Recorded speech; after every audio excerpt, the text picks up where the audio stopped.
So, as at University Medical Centers, the Level 1 Trauma Center, we're lucky in the fact that we have not only our attending physicians and nurses and staff that are here at the hospital, but we also have the support of two medical schools. We have Tulane University and LSU Health Sciences Center that provide both residents, fellows, and attendings that work here in the Trauma Center.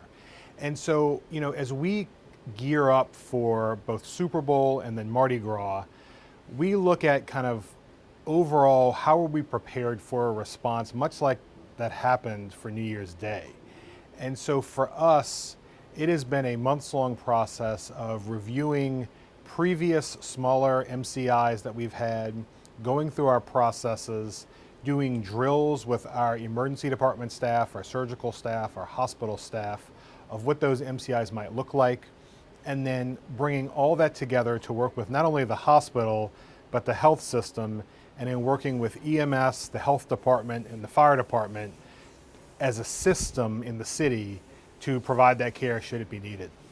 So, obviously this being a SEER 1 event, we'll have additional federal resources that'll be working with the city and that'll be working with us as the trauma center. So I've already spoken with some of our federal partners that are involved in some of the medical and emergency response. And so we'll obviously work with GOSEP, the state, the city, on what that looks like.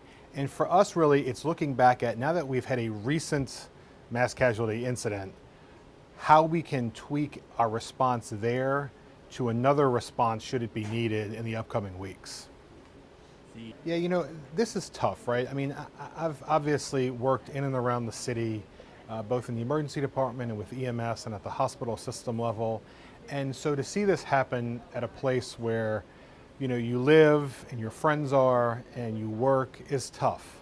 As a New Orleanian, I think we want to continue to do what we do best, right? We want to have Mardi Gras, we want to have big events in town, and we have to trust that the people that are a part of that response and that prevention are doing what we need to do.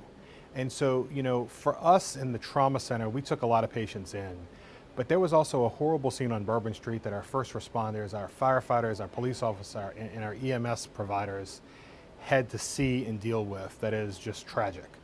And so that's where it's really tough. But we have to learn from these incidents. We have to continue to prepare to both prevent them and then ultimately to respond to them. Okay. I would like to thank those pre-hospital providers. So our EMS agencies, New Orleans EMS, our East Jeff and West Jeff EMS services, St. Charles, Acadian, AMED, all responded as a region to this incident and transported patients to hospitals across the city.